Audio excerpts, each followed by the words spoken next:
Hello and welcome back to the Spiritual Gangster Podcast. I'm your host, Amanda Piraldi, and today's conversation is going to be a deep and soulful one. Today I'm joined by Natalie Zacharias, a woman who beautifully bridges the worlds of psychology, spirituality, and deep emotional healing. Natalie holds a master's degree in counseling psychology and is also a Reiki master, certified emotion code practitioner, and priestess of the earth.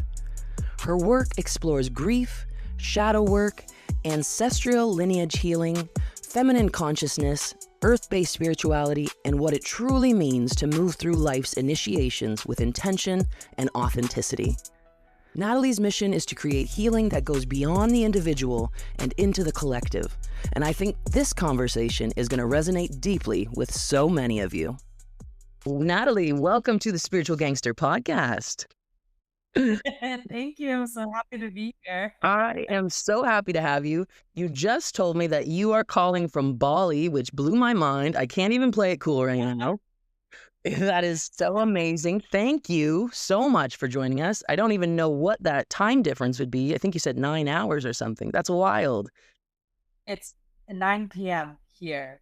Okay. And I think you're 9 a.m. Yeah, we're 9 a.m. 12 hours. Wow. I am 12 hours in the future. I think that all the time when I talk to people in a different country, like Australia and stuff. I was like, technically, you are in the future, and this is cool. Like, I like this. Okay, so for this, it is. It's so, technology. It's so amazing. Okay, so for listeners meeting you for the first time, how would you describe the work that you do in your own words? I would say my work is multidimensional. Right. First and foremost, I've learned over the years, simply just by being being with me, you will go deep.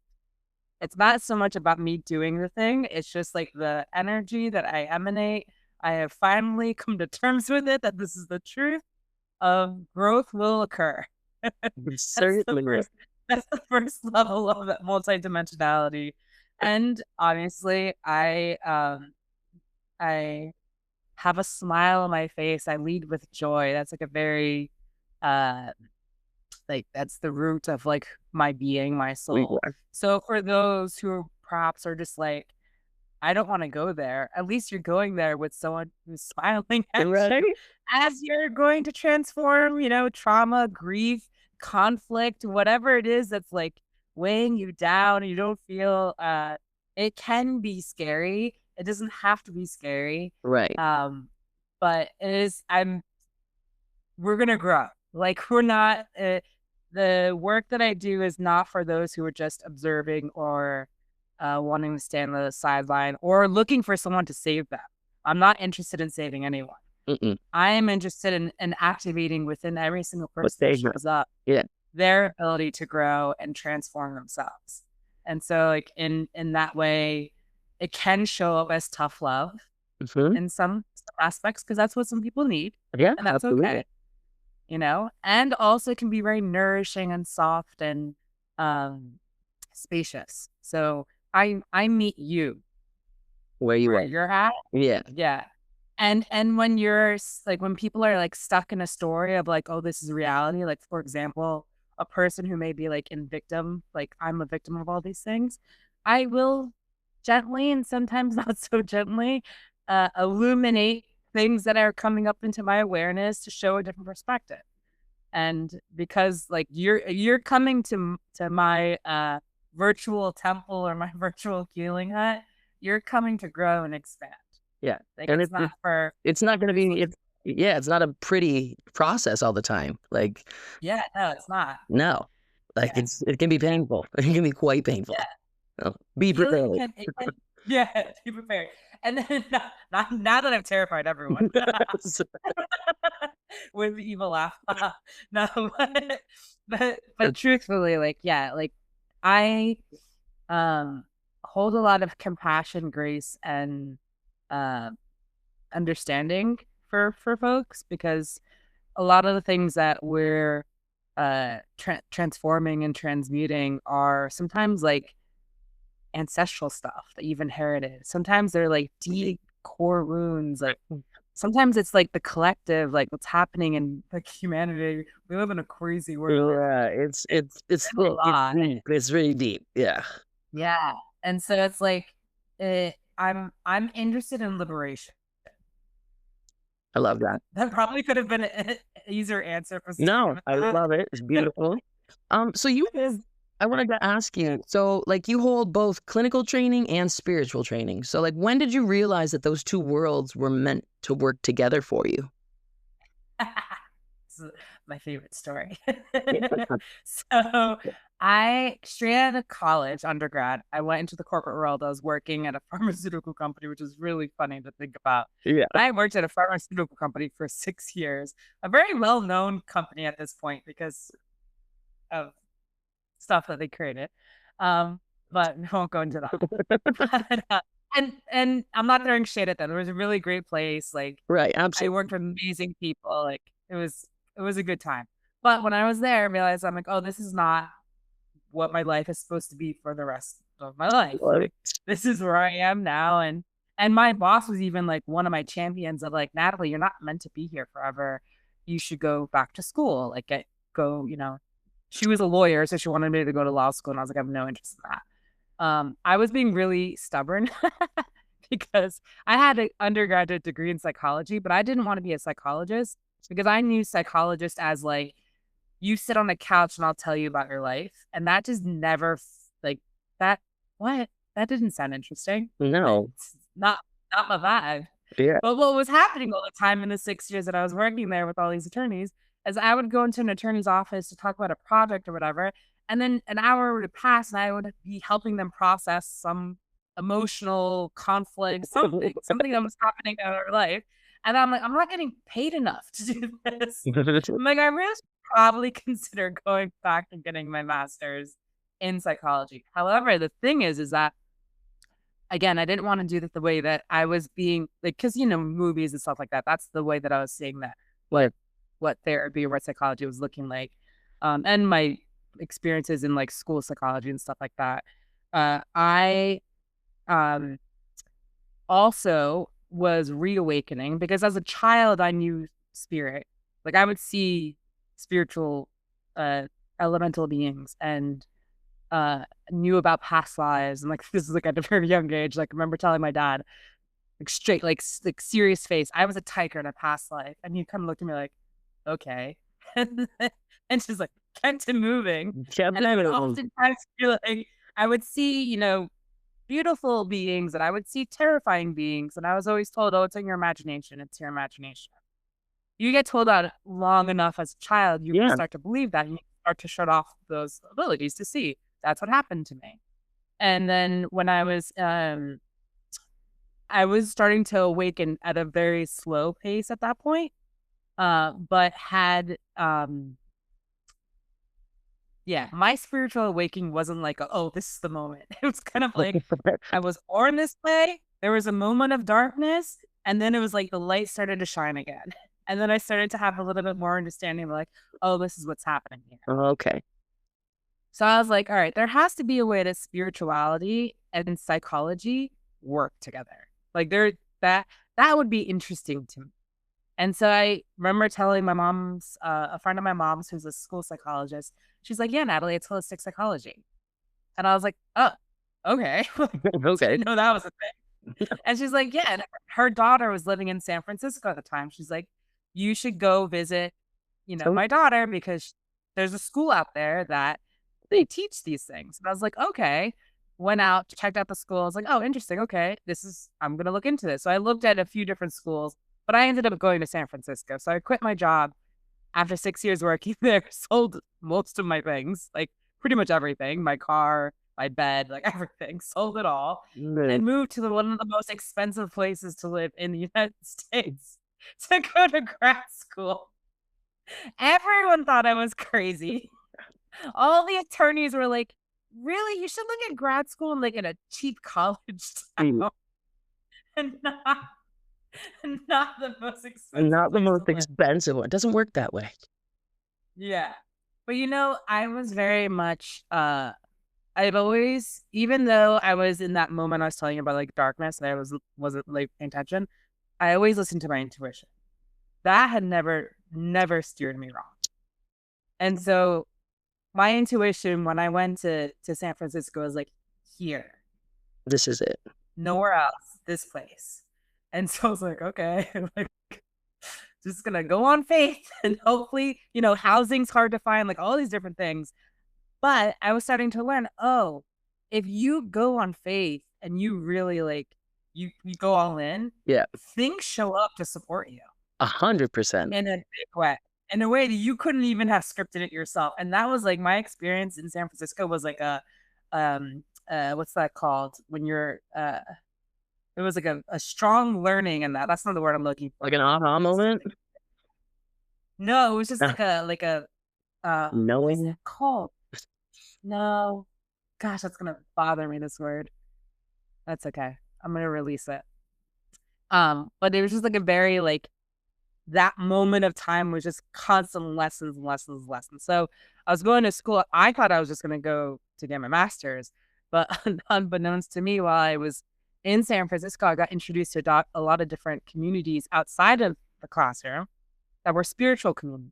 I got introduced to plant medicine ceremonies.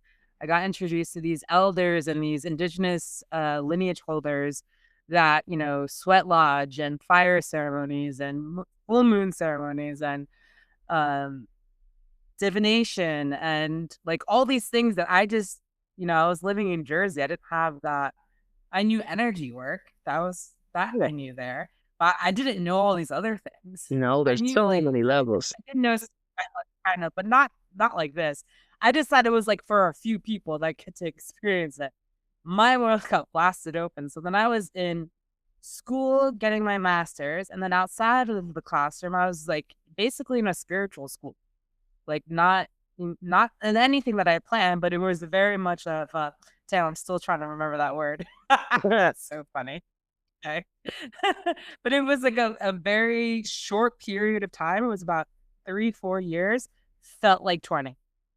And so then I started to see, I'd be learning about trauma, and then I would experience trauma and then see the spiritual lens of trauma and like all these different things. It's like, okay, there's a lot of levels to this of what's going on, because there's this somatic, like what happens in the body, the nervous system, but then there's the spiritual components of like the energies that come in place and all those different things. So I was like, oh, all this weaves together. Okay, I can see this now. Like I can understand all connected. it. Yeah, it's all connected. It's not just one. It's not. You're like, trust me, it wasn't. It wasn't. Okay, so a lot of trying to remember that word. the word is, I thought we let it go. We didn't. No, We're trying. I bet you by the end it's gonna come to you. You're gonna be like, hey, Yeah. well, yes. Okay, so a lot of people hear the term shadow work, but they don't fully understand it. How would you explain it in a grounded way? Shadow work is like the subconscious programs or the wounds, like core wounds that one has that you're not aware of is creating the way that you experience the world. Right, like so like I know you did a podcast of like triggers. Yep.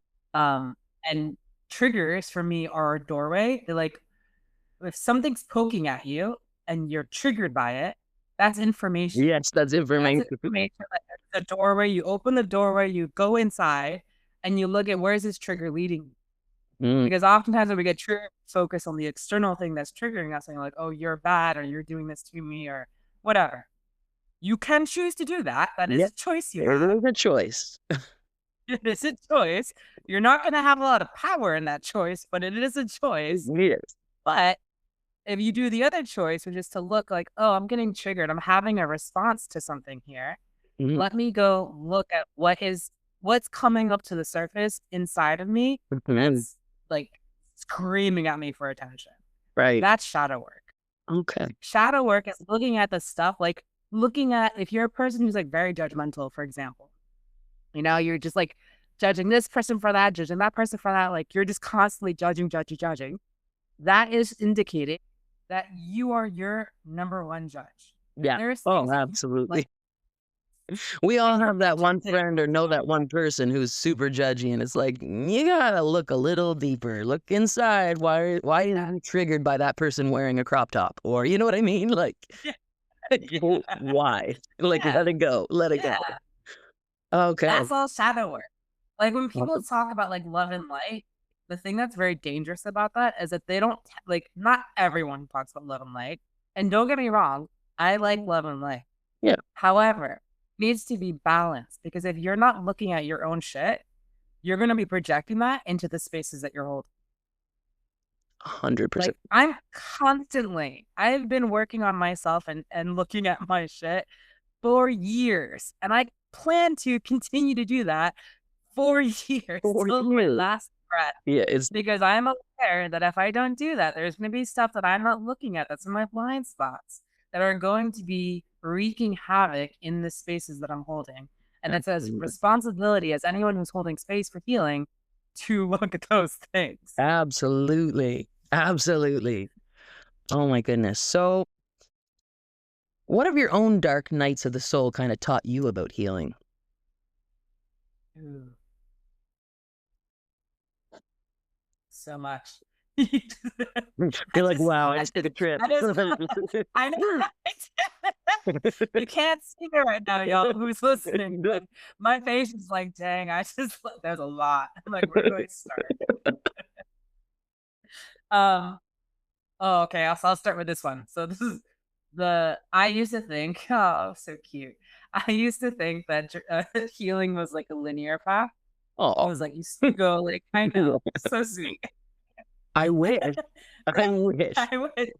That would be amazing. But then everybody would be doing it, you know? Yes. And I'd be like, when is this healing journey at? Oh, precious. To be so young and naive. But I was like, when does this healing journey end? And I was getting frustrated because these things that I'm like, I thought I healed that. I'm really pissed about it. Surprise! And then I started to realize one of those lessons of like, oh, healing's not linear, it's Yeah. a spiral. Yeah. Or as some would say, an onion. You just peel Oh, back more layers. more layers. Yes. Oh, that absolutely. And there are some tears that There are some tears that are gonna come too. as you go through the layers. I But I love think that. I honestly can give you a big list of things that I've learned, but I feel that's probably the most relatable one and the Right. first one I could think of is Absolutely. that piece of like, yeah, that healing isn't linear and like life is a journey, as is healing. As is healing. That's important. Why do you think that so many people are currently experiencing like burnout, grief, or emotional disconnection? I think a lot of people are well, there's a lot of subconscious programming that we've been trained into of abandoning oneself and catering to the needs of others. Yeah. We, in many ways, our society is built on people pleasing, and that's rewarded, and doing is rewarded, and it's like monetized. Like that's why capitalism 101. benefits off people doing and people pleasing and keeping up with the Joneses and all those things. Yeah. And also social media. What's the word I'm looking for? We have a lot of ways to distract ourselves as coping mechanisms that aren't actually supporting us. And so if you're constantly like running the rat race, like scroll. I mean, don't get me wrong, I scroll too. Yeah. Like, I scroll, and then I'm like, "Dang, Nat, you've been looking at your phone for a half hour. Like, what have you actually done?" Yeah. Exactly. It's like, okay. But we have these coping mechanisms that actually aren't allowing us to cultivate a relationship with ourselves. That's why there's so much burnout and people who just like are Disconnected. disconnected and all those things is that most folks don't have a relationship with themselves. No, they really I mean, don't. think about people like I know you probably know people who jump from relationship to relationship. They're not good at having that space in between because they don't even know how to be with themselves. Exactly. And I think that is like, I would wager to say, well, one of the many reasons why that is people are having burnout and all those things is because Can't sit with themselves. They can't be with themselves, and it also takes courage to like go against the norm. The norm tells you to be like, you should binge this show or watch this thing or, you know, get this new like gadget. And don't get me wrong, I love a good gadget. I do too. I'm not throwing shade on anything. I'm not throwing shade on any of these things. I'm just having awareness and bringing a level of awareness to what's occurring with humans, with humaning. Winning. Is that it is very much this like, oh, and that's another thing too, actually.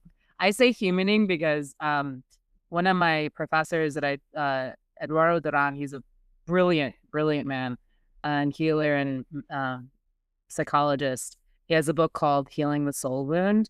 And he taught a class, Healing the Soul Wound, in my school. My school is pretty much like Hogwarts. Okay, yeah. Also say that it was like accredited and like Hogwarts, so I really At the same time. cool classes. And in that class, I'll say this side story real quick, but he was talking about the ways that in the English language, how we use nouns, and a lot of indigenous languages don't use nouns. That's not a thing, because they don't look at, we're not things. So like, instead of saying like, I'm a woman, it would be like, womaning is happening, would be the way that the language would describe it. Yeah. I like so it. I started adapting like humaning. Yeah. Thing. Because then, and he works a lot with addiction, because he works on like the reservation. So a lot of what he's dealing with is with addiction. Yeah. So he would say, instead of like, oh, you're an alcoholic, because when you identify as a thing, then the energy gets stuck. But he like transforms it in the way of like, oh, you're out of balance with the spirit of alcohol, or you're out of balance with the spirit of whatever. Wow. How to come back into balance with that spirit. That's fascinating. The way of like looking at it in perspective. Yeah, it is really, yeah. When you start seeing the way that you identify as a thing and then start to transform that relationship, it's very cool. It's wild.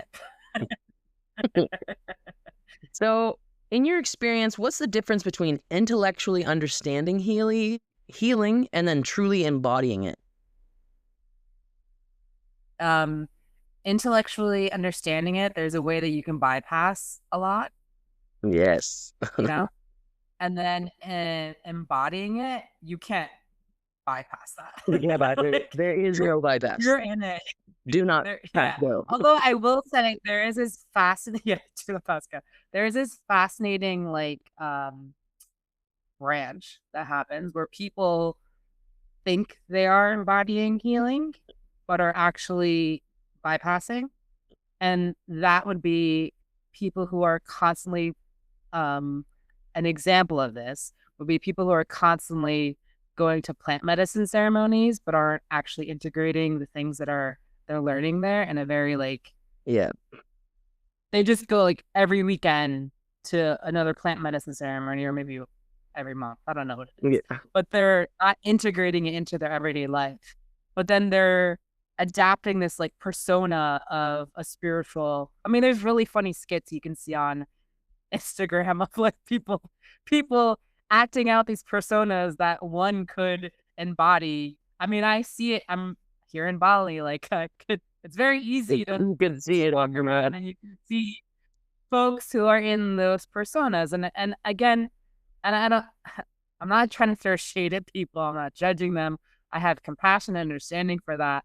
But it is a tricky thing where I see more and more people utilizing, like you could see it in ways that people utilize therapy words as a way to project or relinquish responsibility for their own ways that they impact the world, right? And throw it back at the person. And it's a really dangerous thing because it can sound like truth, but it's weaponizing words. Yeah, and that can cause a lot of harm. Because I think a lot of people have a lot of, like in this particular example I'm giving, a lot of people have difficulty with, I mean, I see it all the time. I myself like have had deep work in this of like, you can have the best of intentions for anything. Like this whole time I'm having the best intentions of like saying whatever's coming out of my mouth. And yet it can impact a person who's listening in a way that may not be ideal for how I want, like, Come across. it may not be like my intention, right? Yeah, like I had good intentions when I'm sharing here, and yet it might trigger people and it may impact people. And so there's a difference between impact and an intention that people have a really hard time with. And I see it all the time, especially when conflict arises, because you'll hear people like, well, I didn't mean to, or I didn't mean to do this, or I didn't mean it. Oh, you're being too sensitive, or, there's a long list of ways that people respond because their wounds, they don't want to be seen as a bad person. So their wounds are getting triggered by this person being triggered by something that they said. And Yeah. then you're just going like, hold on, wait, let's pause for a second. Yeah. Like, you're not a bad person because this person had this kind of impact. Can you be with the uncomfortableness that's arising because this person's impacted in that way? Exactly. That's embodied healing. Yes, absolutely. Absolutely. The intellectual is like, you're just being too sensitive, or you're gaslighting me, or whatever, Whatever. using Yeah. those kind of words.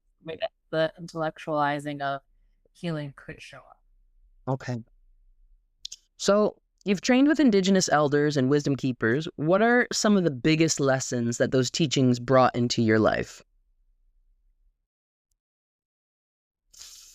The importance of reclaiming ancestral wisdom. Ooh. And the connection with the earth. Yeah. That's a big one. I would say that, and even though, like, so my my lineages, my father's from India and my mother's from Colombia. Okay. So they have very different cultures. Yes. And both of them were colonized by the Catholics. So my father's from Kerala, so he's a Catholic from Kerala. And my mother, Colombia, is a Roman Catholic country. Mm-hmm. So neither one of them have any connection to their indigenous roots because they've been Catholicized, which I don't think that's a word. I think that's a word, but we're going with. But we're going with it because it sounds all right. And so for me, the road to connecting with my ancestors pre-colonization has been a very interesting path, because it's not like there's a book that's like, this is the way. Right? There's not like practices that I inherited that were connected to, the original ones. Okay. But one of the ways that one can find connection is through working with the earth. Food. That's another way. Because those are ways that sometimes those kind of practices can get passed down. Looking at like mediums of creation, like how my maternal grandfather, for example, was a woodworker. So a way of like connecting with, and he was really like, I didn't know him when he was alive. He died way before I was even an idea. And so he was really good with working with wood. Like he created art. And so then, or furniture, but was like art. Yeah. And so I attempted to make, like I have an ancestral altar, for example, and I have photos of my ancestors. And then there's rituals that I learned for when ancestors are stuck. So when a person passes and they're, maybe there was a lot of trauma in their life, or they just didn't know they died, because that happens too. So you hear people talking about like ghosts or like haunted places. Those are like people who are alive that are stuck, that didn't fully transition. And so there are rituals that are earth-based rituals that you do in community that can support the spirit of that person to transition. And so it's basically like this is a very simplified way of explaining it, is that you create in community, you create enough spiritual like energy. Right, as a collective. Through making food offerings, a sacred fire. There's protocol for like protection, spiritual protection. Like that's first and foremost. I should have started with that. This very fortified spiritual protection in this space. You have food offerings, you have like libations. There's music, there's like singing and dancing, and it's a ritual that goes on for hours. In some places they go on for days, but it's basically to like make enough spiritual energy to support that spirit to pass to the light, as people will talk about. Wow. And that's a ritual that I've participated in a few times, and is a very, very Deep. yeah, Yeah. it's a very strong ritual. Yeah. I feel like that would be very deep. And I think like that, yeah, and that way of like, because that lens of like supporting the ancestors and like healing the trauma in the ancestral lineages. And there's many ways to do that. I'm talking about, like, I just shared that one way, but there's also like, you are part of that lineage. You clear, we were talking about emotion code before we got on the line, and I'm an emotion code practitioner. And so when people like clear inherited trapped emotions, they're supporting their ancestors. And also what I learned, which feels most important, is you have to understand you are going to be an ancestor someday. Whether or not you have children, you will be an ancestor.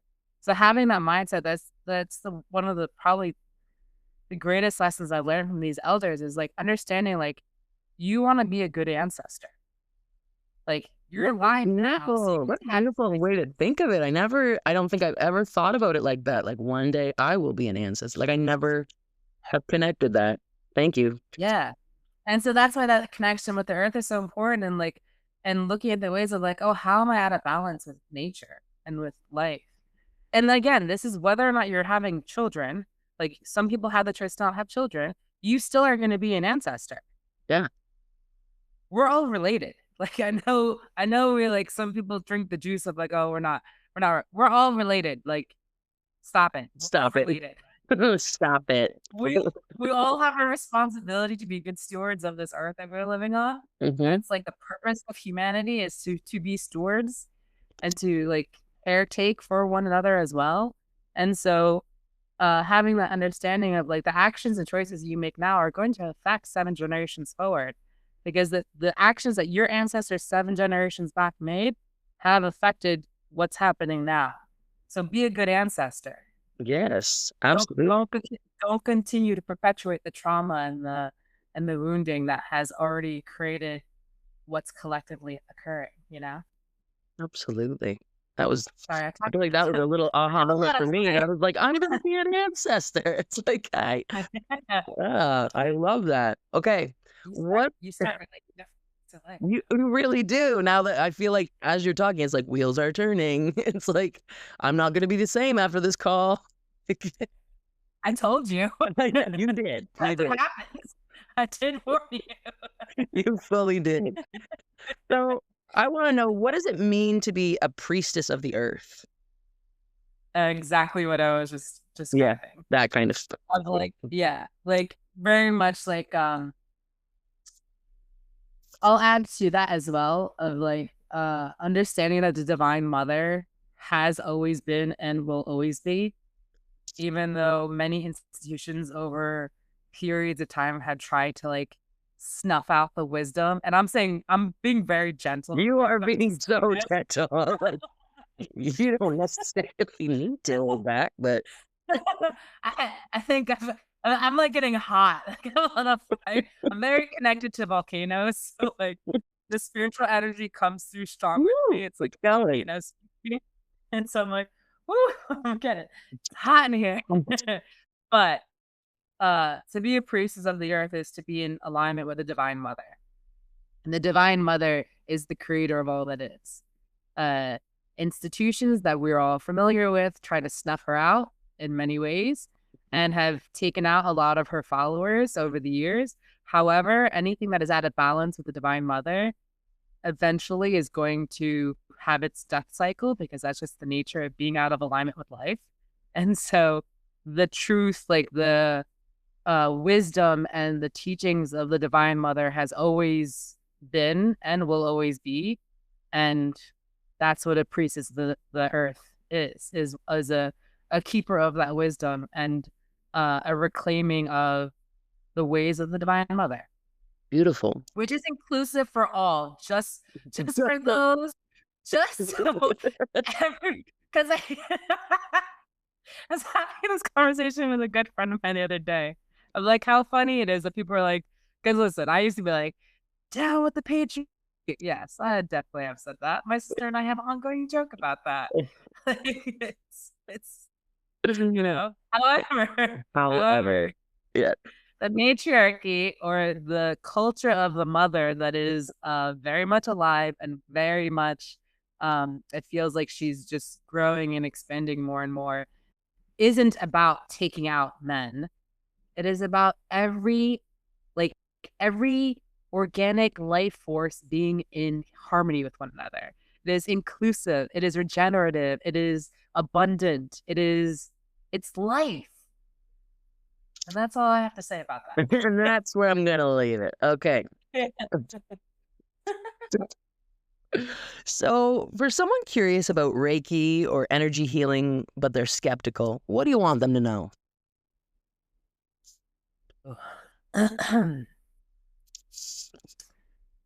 Your heart generates an electromagnetic field. You are, in fact, energy.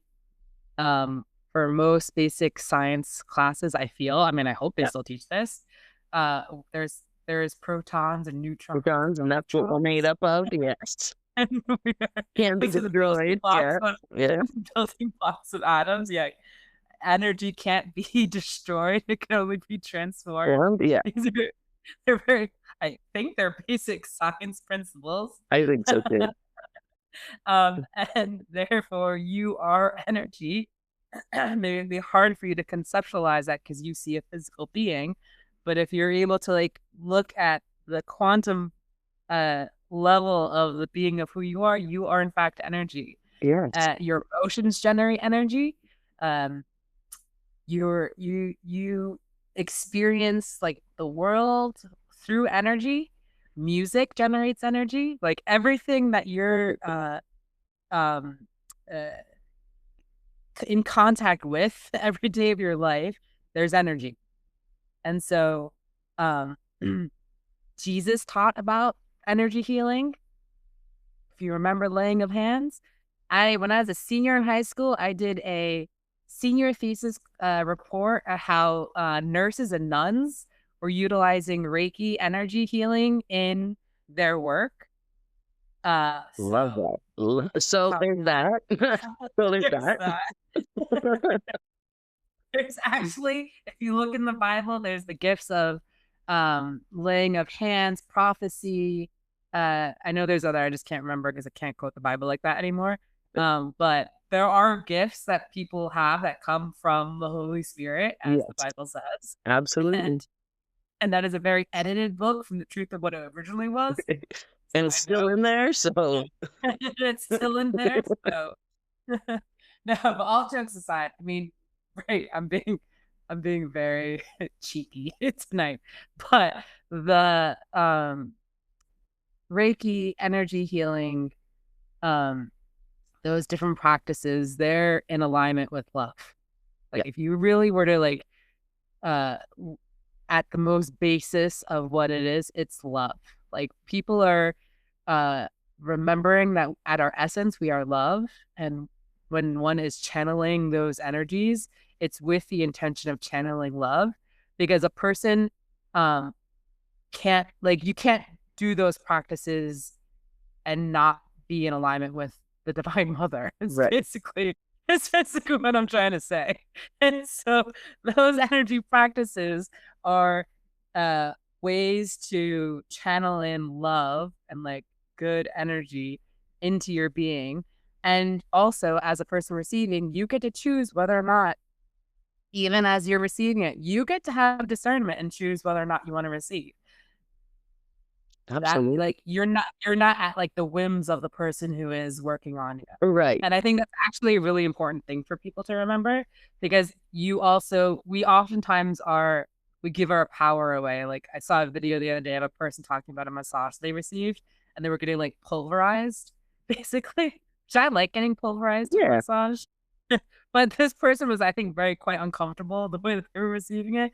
But because we get trained, like, oh, you don't say anything, you just like stay quiet, you just like receive it. There's some people they're from Northeast that they will definitely say something. They will definitely speak up. A majority of people don't. But you get, if you feel because you are like a person who's, even if you feel like you're not attuned to, I'm sure you are, because you get vibes. Everyone gets vibes.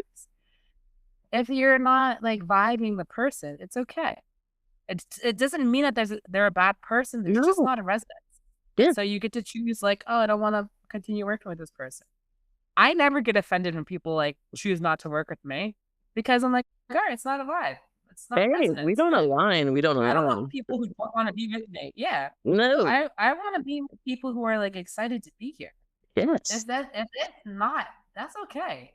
There's billions of people on the earth. Like, Yeah, I'm sure I'll be okay. I'll be okay. We all, what are we at? 9 billion? I forget. But we all need healing. So. Exactly. There's enough to go around. There really is. Okay. So you talk about collective healing and feminine consciousness. What shifts do you feel are happening in the world right now? There are. It's like so timely for you to ask me this question. I know. I know. There's just like this like groups of women coming together who are no longer prescribing to that story that women need to be in competition with each other. And that's why I'm saying like the matriarchy and like the mother culture is inclusive and collaborative, because I mean and this has been something that for the past 10 years I've been watching grow. Like it was slow at first. It was a little painful. We had a little hiccups and a little things along the way. However, now I'm seeing more and more of folks coming together in support of one another, and truly like collaboration and regeneration, like I was saying before. And it's inspiring. It's really beautiful. I mean, and it's not just women too, which is even more exciting to me. I know, I'm just saying, which is so wicked. Like, it's so cool. It's like people are more and more like, I feel like we collectively have gone through, 6 years ago, we collectively went through a thing. We did. And some people chose one path and some people chose another path. And I feel like the path that we're speaking of right now is the path of mother culture rising, which is collaboration and people supporting one another and communities showing up. And like, I mean, geez, sometimes when I'm scrolling on Instagram because I'm whatever being distracted, I love watching videos of like random strangers like supporting one another, and like go into restaurants and like give like these reviews that ended up like getting these restaurants who were like, I love those. Yeah, I love those videos. So do I. So happy.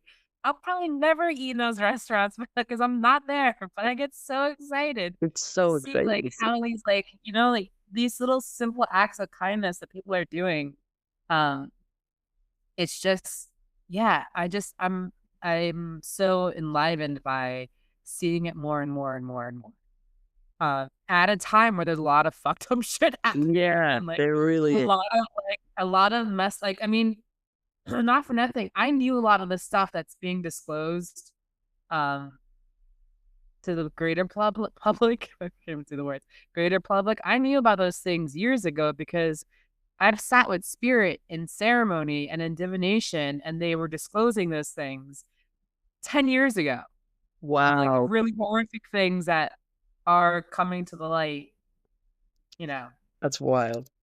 I had prep time to like be, I had to go through my own like trauma of like these things that, Absolutely. Wow. I got ahead that time. I know. I'm glad you had that decade to just debrief yourself. A lot of, So when everything was great for me, I was like, oh, finally, everyone else is now catching up. Ooh, eventually. This was a lot to hold. This was a lot for me to hold. No kidding. Okay, so what's something that you had to unlearn in your healing journey? Oh my God, another big ass list. People pleasing was a good one. Yeah. Yeah. I'm a former people pleaser. I'm a recovering one. I'm trying. Recovering one. Yeah. That's sort of. I'm a recovering people pleaser. Yeah. Also the fear of my own power. Like the fear of like of allowing my power to be seen. That resonates. I'm a That right. Scorpio. I'm a Scorpio who, like, if you're familiar with Scorpios, we love observing. We're really good. We can lie detect like that. But man, being seen, whoo, that's an edge. That But is.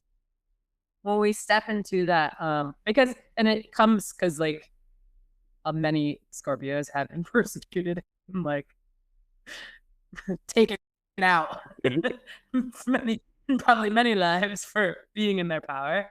However, there is some it doesn't serve anyone to not shine your light brilliantly. And shining one's light brilliantly does not detract from other people being able to shine either. Absolutely.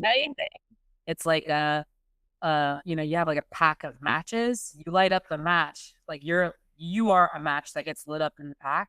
Yeah. You can potentially light up the other matches. Yeah. Yeah. It's like world of darkness that I don't actually believe that it's a world of darkness because many of us are shining our lights. Yes. Many of us are remembering like the truth of our beings and reclaiming our power. And so at this point, life can only get better and better and better because we've passed that threshold now, and it is getting better and better and better. Even though in your particular reality, whoever's listening, you're probably like, what is she talking about? Trust me, life is getting better and better and better. Yes. So, what's one belief or truth that you wish more people understood about healing? That anyone can change. Yeah, absolutely. Because I think immediately that's what I was like, everybody can do it. Yeah, everybody can do it. Yeah. I have this like constant argument with my mother because she doesn't believe that people can change. I don't believe you can change people. Like that has to be no, I've tried. You can't. You really can't. Yeah, we running on that treadmill forever. Yeah. However, any one person can choose for themselves to alchemize the wounds, the subconscious programs, the limiting beliefs that are informing them the way that they're seeing the world. Everyone has that potential to do that. It's not just a special few. Also, an addendum to that is that we all have abilities that are extrasensory. I don't think it's just some people that are psychic. I feel and I have found that everyone has that ability. We just also, again, have to clear and heal. And it's good to have a meditation practice. It's good to build a relationship with yourself. It's good to like be open to. It's good to know protocols to understand what kind of energies you're connecting with. There's, some good basic foundational lessons to learn. But I also do believe that that's a potential that all of us have in these humaning experiences. Love this humaning. I'm gonna take that. That's something I'm put that in my little toolbox. I'm keeping that one. Please do.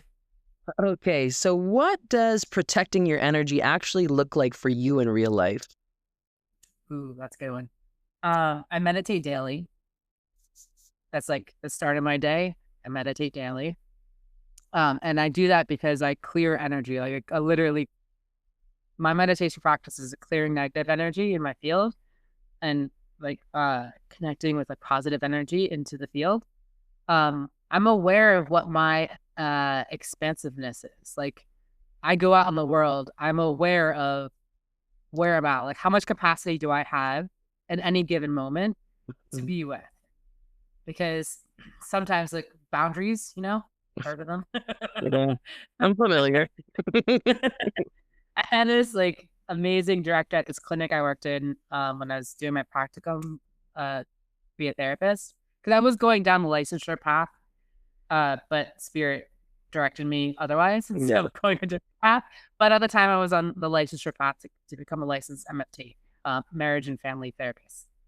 And the director at my clinic was teaching about boundaries, and the way he worded this, this is why I'm sharing this, is that I used to think boundaries were like a, fortress with a moat, some crocodiles, like you shall not pass, that's the vibe that I had. Yeah.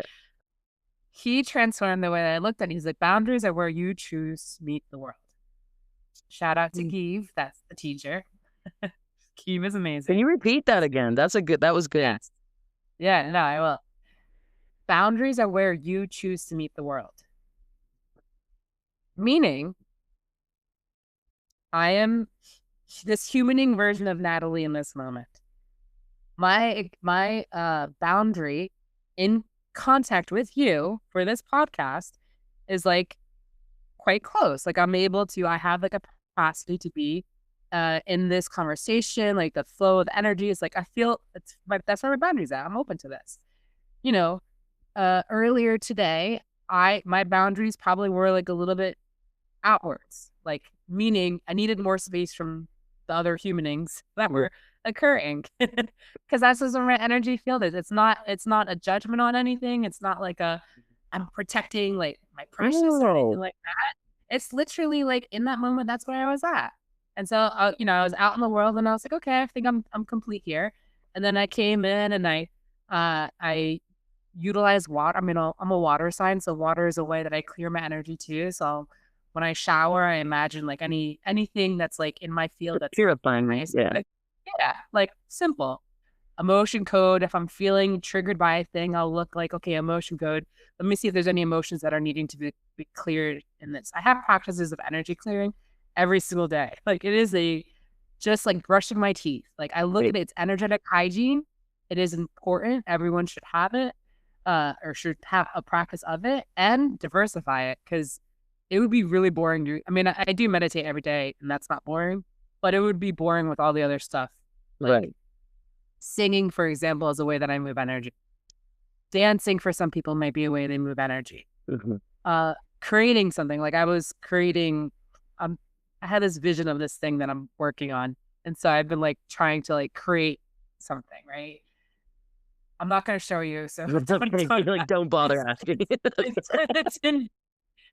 It's still in prototype form, but like there's these ways of like working with oneself. I'm like, okay, like how reading books, like that's another thing I love to do to like clear, just to be like with, yeah, just to understand boundaries are really important and everyone should have them and they'll change all the time. Like, one way I may be with my best friend, maybe the next day I don't have as much capacity. I may need more boundaries. And that's not anything against her. No. That's just where I'm at. Yeah. That's okay. You're allowed to like be in a party. I remember I had a friend of mine was hosting a party and I was like, hey, if I need to like just take some space, is it okay if I go into your room? She's like, yeah, sure. I said, great. I was like, that's not weird. So no, not at all. I was like, okay, great. Thanks. I was in the party having a good time. And then I was like, I kind of need some space from all these people. So I went into like into the room and just like hung out by myself. Yeah. And then I was like, okay, I have a little bit more energy. Okay, I'm gonna go back into the party. That's okay. That's totally normal to do that. Yes. So we just need to give ourselves permission to be honest about where we're at. That piece about you asked me the question earlier about burnout and all those things. Because people are not paying attention to what's happening inside of themselves. No, they really aren't. Living a relationship with yourself, you understand, like, oh, I have needs that are like I have needs, yes, that I need to pay attention to. Yeah. Yeah. Absolutely. And it's okay. Like it may look weird for another person, but they're not your keeper. Like, who cares? Exactly. For another person, it might look weird that I left and then I came back. Okay, great. That's your experience. I don't really care. I need to take care of my being, and that's okay. And I'm not causing any harm by like going away for a little bit. No, absolutely not. Absolutely not. So if someone listening right now feels emotionally lost or disconnected, what would you want to say to them?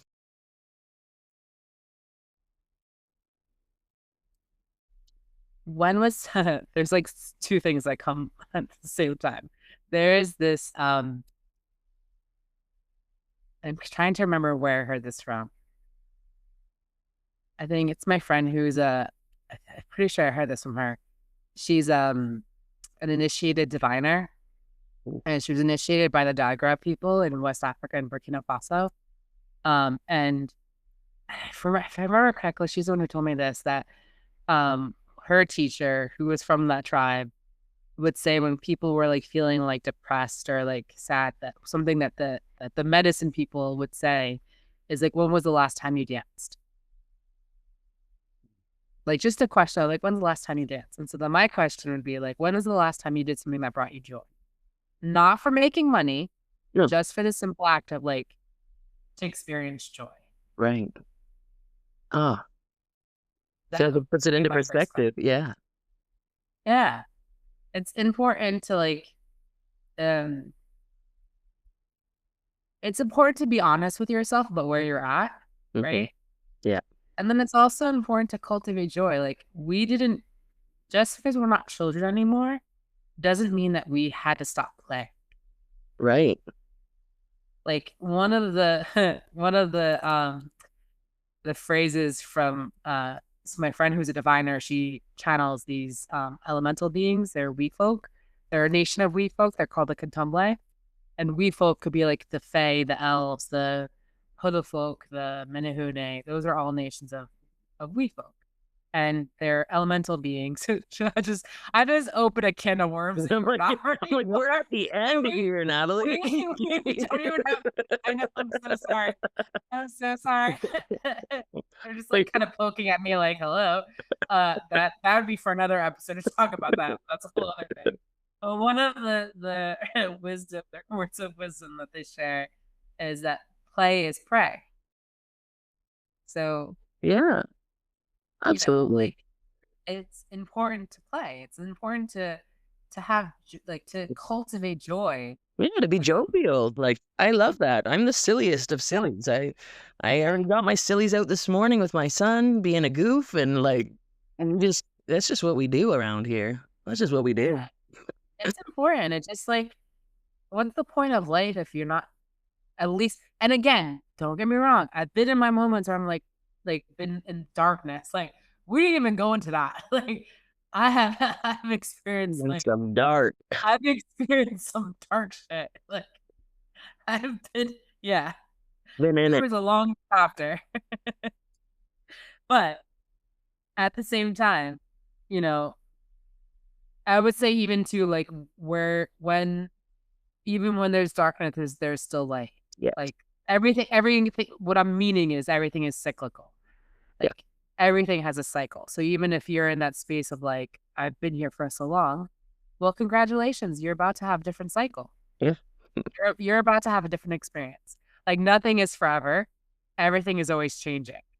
If you're in like if at least if you're open at least to be curious to seeing if things could change, because there is a way that we can self-sabotage and we can get attached to being in our suffering, because people can get addicted to suffering. Yeah. So the stories that we tell ourselves about ourselves can inform the way that we can get addicted to suffering. Yeah.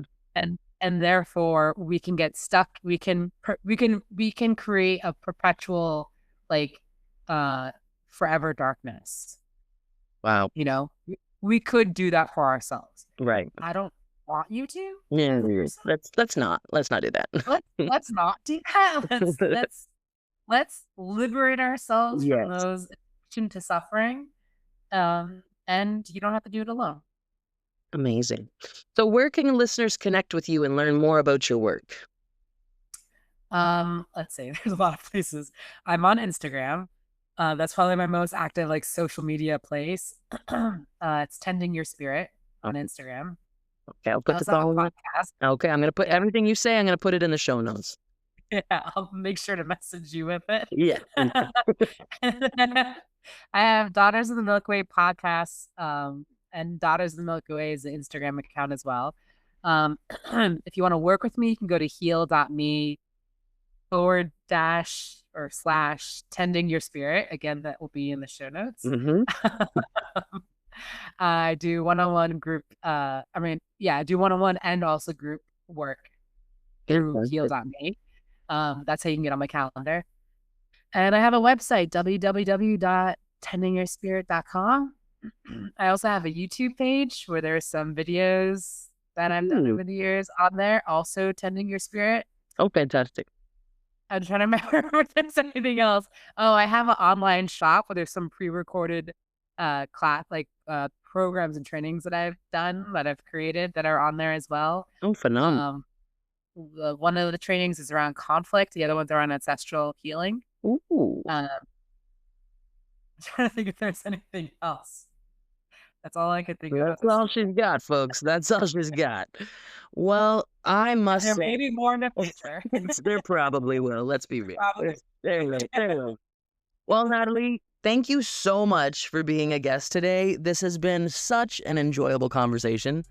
Your energy is exuberant. It comes through the screen. You've got an infectious smile that just like, I can't stop smiling at you. And I cannot wait to connect with you again. Me too. And haha, no one else can see my Suckers. I can just see it. That's right. All right. Well, I want you to have a beautiful day. Actually, evening. It's evening for you over there.